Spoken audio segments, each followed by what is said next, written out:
Assalamualaikum warahmatullahi wabarakatuh. Perkenalkan, nama saya Asyatul Rahmi dari kelas A Administrasi Publik semester 2. Saya membuat video ini untuk memenuhi tugas mata kuliah Manajemen Sumber Daya Manusia dalam sektor publik dengan dosen pengampu Pak Dr. Andas Andi Ucing MSI. Di video ini saya akan menjawab pertanyaan-pertanyaan yang diberikan oleh dosen mengenai manajemen sumber daya manusia dalam sektor publik. Oke, langsung saja ke pertanyaan pertama. Bagaimana perkembangan teori manajemen sumber daya manusia? Perkembangan teori manajemen sumber daya manusia secara filosofis dapat dibagi menjadi 5 fase, yaitu fase pertama, administrasi personalia. Sejak dimulainya revolusi industri di Inggris dengan ditemukannya mesin uap oleh James Watt pada tahun 1769, terjadi perubahan besar-besaran pada berbagai industri di dunia. Organisasi di era revolusi industri disusun sejalan dengan pabrik Adam Smith dengan struktur yang sederhana. Fase kedua yaitu gerakan peningkatan efisiensi dan produktivitas revolusi industri. Kedua, di pertengahan abad ke-19 memengaruhi industri yang menuntut modal, termasuk produksi dan penjualan sebagai sektor bisnis terbesar. Fase ketiga yaitu awal kesejahteraan dan psikologi industri pada awal abad ke-20.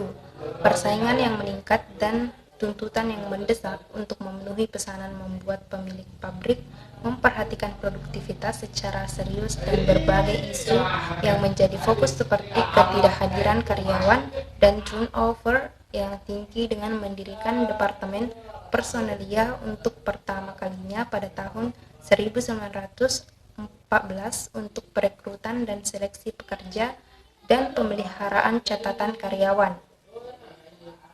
Fase keempat yaitu pertumbuhan konsep hubungan manusia. Pada fase keempat ini lebih menekankan pada kepentingan bersama antara manajemen dan pekerja.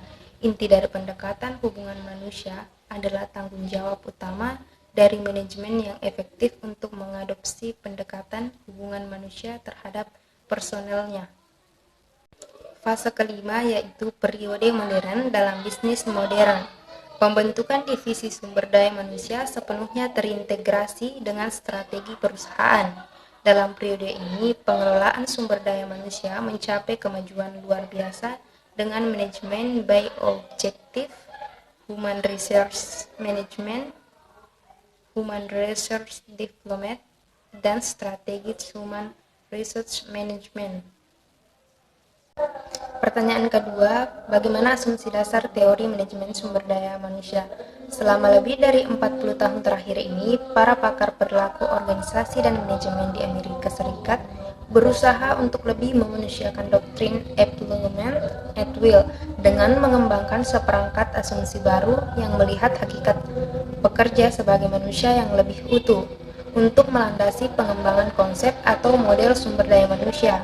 Konsep ini lahir dari gagasan tokoh-tokoh seperti Liger, MC Gregor, Skene, dan Miles. Mereka berasumsi bahwa kerja itu bukanlah beban, dan bahwasanya pada umumnya orang bersedia memberikan kontribusi melebihi dari yang dituntut oleh pekerjaannya.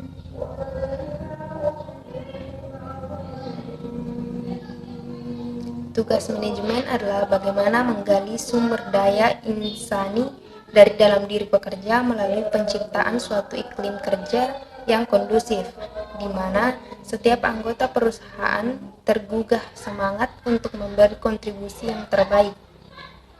Demikian penjelasan dari saya, kurang lebihnya mohon dimaafkan. Wassalamualaikum warahmatullahi wabarakatuh.